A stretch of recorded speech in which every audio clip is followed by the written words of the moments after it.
Dad crushes my dreams to protect golden child and refuses to pay for my tuition fee. Later on, I get my sweet revenge. When I was growing up, my dad, who is 56 years old now, raised me and my younger brother, who is 28, but ever since we were in middle school, it seemed like my dad favored my brother over me. I got used to it over time. I wasn't really the kind of son my dad wanted because I wasn't into sports or doing typical guy stuff like my brother was. Instead, I was more into things like cooking, reading, and singing. Stuff that my dad didn't really get into. He even tried to get me into football, but I just wasn't any good at it, so we drifted apart. On the flip side, my brother was the exact type of son my dad wanted. He was rugged, fearless, not afraid to get dirty or injured while playing. He fit perfectly into my dad's idea of a son, and it was clear Dad favored him a lot more than me. Dad always praised my brother, but rarely had anything good to say about me. My mom, on the other hand, never played favorites. She treated us both fairly, which made me love her even more.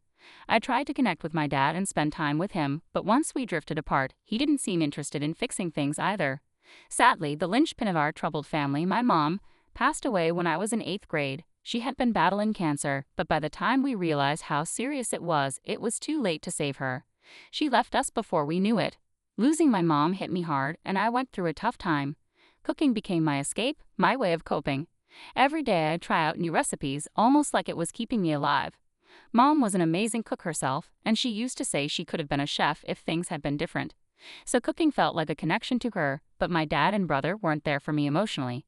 They bottled up their feelings about Mom's death and grew even more distant from me, which felt wrong.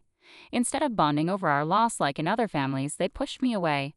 Dad especially didn't like that I spent so much time in the kitchen. He kept telling me to man up and do something more manly instead. One day, my dad reached his limit. He threatened to pile on more chores if he caught me in the kitchen again, urging me to toughen up like my brother. It sparked a huge argument where I accused him of never loving me, and shockingly, he didn't deny it. That was the turning point. From then on, we barely spoke openly, and I stopped trying to win his approval. He didn't seem to care either way. I retreated to my room, immersing myself in music and perfecting recipes. I was determined to pursue my dream of becoming a chef, not just for myself, but also for my mom's memory. My dad and I only communicated when necessary, and my brother ignored me much like my dad did. With Mom gone, I felt utterly alone. When it came time to apply for colleges, I applied to both culinary schools and regular ones, unsure if my dad would support my culinary ambitions, but I had to give it a shot. Despite the challenges, I had a silver lining. I'd secretly interned at a restaurant over the summer, gaining valuable experience and snagging a recommendation letter. This helped me get accepted into several schools, including one of the best, in France. I was over the moon, but also anxious about asking my dad for permission. I was ready to plead my case if he hesitated, determined not to give up on my dreams. When I finally told him, I expected resistance, maybe a comment about it not being a manly profession, but I wasn't prepared for him to refuse to pay my tuition altogether. It was baffling, considering he was well off and could easily afford it. But he explained it wasn't about money. He was worried about my brother feeling inadequate. My brother was struggling academically, and Dad thought my success would make him feel worse. He wanted me to either attend community college or find a way to pay my own way. I was stunned by my dad's cruelty, unable to comprehend why he would crush my dreams like this. I pleaded with him, explaining how much I needed this opportunity, but he remained stubborn, prioritizing my brother's feelings above mine. It was beyond belief. I couldn't imagine any other father acting this way, favoring one child so blatantly. When my pleas fell on deaf ears and he refused to change his mind, I erupted in anger. After a heated argument, I made the difficult decision to leave his house for good. I found refuge with my maternal aunt, my mom's older sister. I had hesitated to leave earlier, finding solace in the home where I grew up with my mom, and I didn't want to change schools. But now I had no choice. I confided in my aunt about everything, including my dad's refusal to pay for my education, feeling awful about needing her financial support. However, she reassured me, promising to take care of all my expenses. It's incredible how my aunt rallied her friends to support me, sending me to the culinary school I'd always dreamed of. I'll forever be grateful for her kindness. At school, I worked part-time and poured all my energy into excelling. After graduation, I landed a job at a prestigious French restaurant within months. I sent half of my salary back to my aunt, determined to repay her generosity. Fortunately, I didn't have to rely on student loans. Instead, I focused on building my career. I worked in France for several years, saving diligently until I could return home and fulfill my ultimate dream: opening my own restaurant. It's been a couple of years since I returned home, working as head chef at a local restaurant while striving to make my dream of owning my own place a reality. Recently, that dream came true. I opened the restaurant I've been dreaming of. Two friends from my time in France joined me as co-owners, and I was grateful they let me choose the name. I decided to honor my mother by naming it after her, which was serendipitous since her name is uncommon yet beautiful in our city. Everything was finally coming together. We had a small pre-opening party for select guests, including my aunt and her friends who had supported me financially. I also invited some old school friends but purposely excluded my father and brother for obvious reasons. Even if I had wanted to, reconnecting wasn't an option. Since leaving home, neither my father nor my brother had reached out, and neither had I. It seemed like we were all better off apart. However, deep down, I suspected they'd resurface to ride on my success someday. And sure enough, at the party, they appeared an hour early, claiming they were there to surprise me. Security didn't question them, given our shared last name. I was genuinely taken aback when I spotted them. My dad and brother acted as though our past rifts never occurred, offering warmth and kindness, a stark departure from our usual interactions. Their unexpected presence left me stunned, causing me to freeze upon their entrance to the restaurant. Sensing my unease, my friends tactfully excused themselves after greeting my family, allowing us some space. I was still grappling with the surprise of their appearance when they presented me with a gift, adding another layer of astonishment to the evening.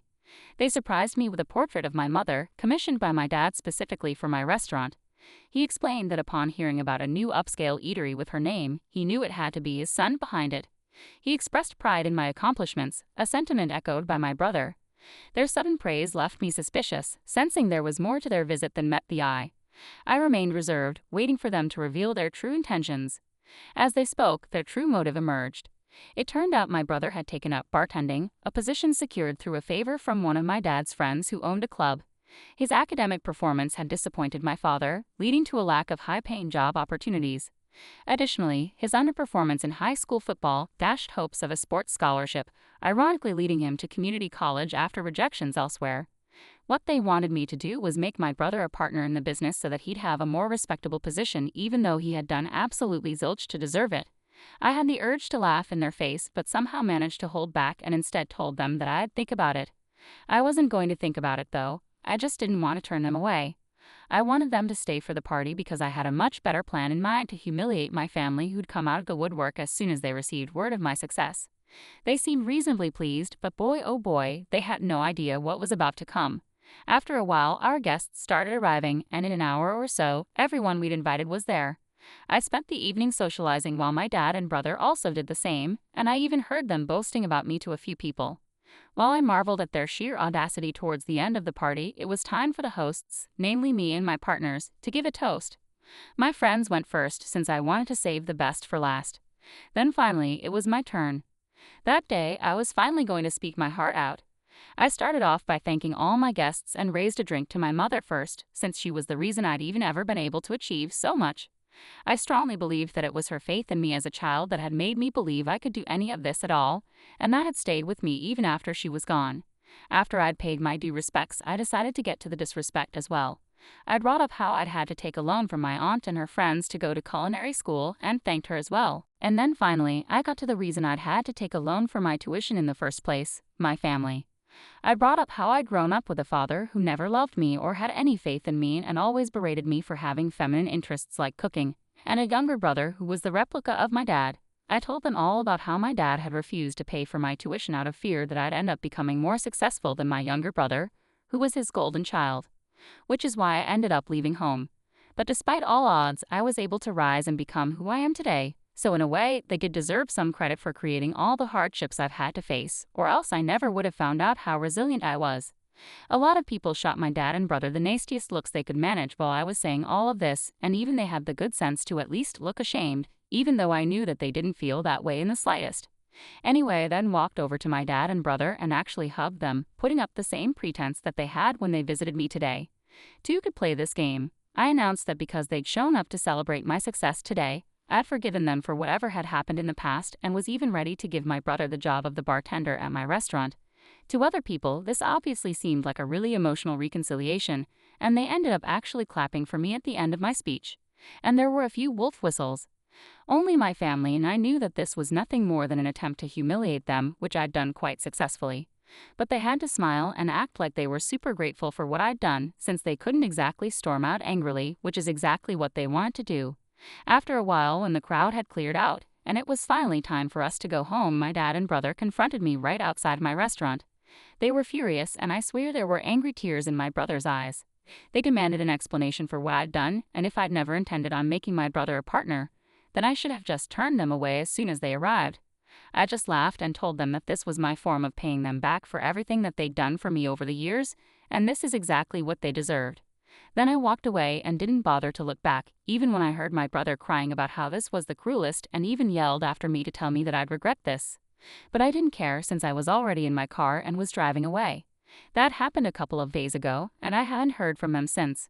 My aunt thinks that I might have gone a little too far with this one and should have just kicked them out at first, but I don't agree with her. This was well deserved for humiliating my father and brother. Update 1. Hey, I decided not to reach out to my family to apologize in spite of what my aunt had said about me being way too harsh. I don't feel sorry about what I did, so I'm not going to pretend I do and go out of my way to say so. They could have taken the opportunity to apologize to me when they visited me, but they didn't do so. I explained this to my aunt as well, and while she still believes I shouldn't have done what I did, she hasn't said much about it.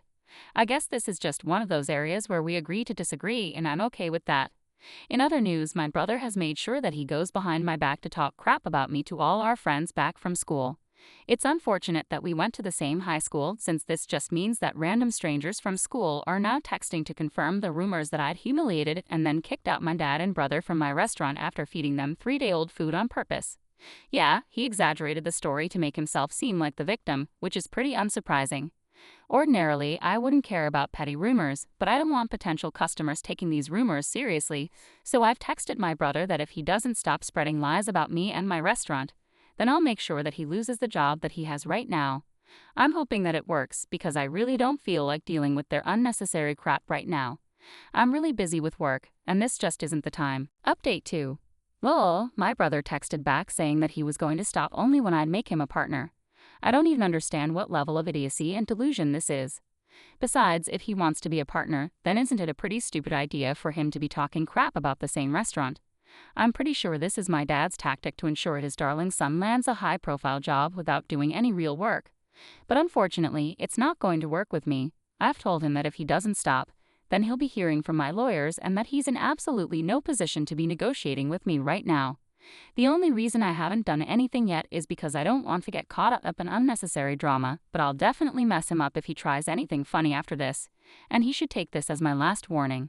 I really hope he does, for his own good.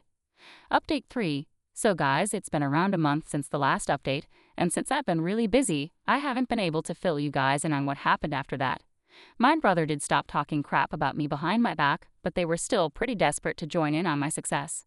So my dad decided to pay me a visit with my brother a few weeks ago, just to intimidate me. They showed up at my house, threatening to sue me for using my mother's name for my restaurant, and even told me that they'd already spoken to a lawyer, so if I didn't want any trouble, I needed to make my brother a partner as soon as possible.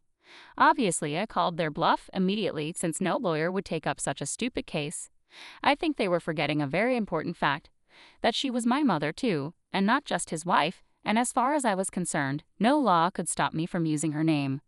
By then, I'd had enough of their bullcrap, so I told them that if they didn't leave me alone, then they'd be forcing my hand, and I'd have no option but to call the cops. My brother lost his temper at that point and tried to grab me by the collar, but luckily my dad held him back.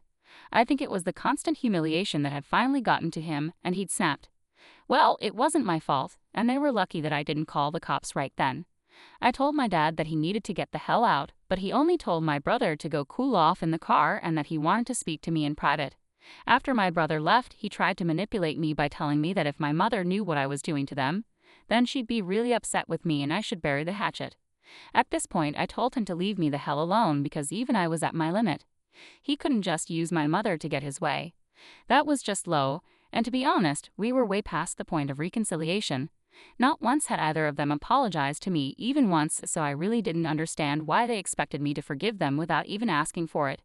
As for what my mother would feel, I'm sure she would have felt equally let down back when my father had refused to pay for my tuition, and for that matter, every freaking time he made me feel awful about myself, so he should be the last person to give me a sermon about what my mother would and wouldn't like.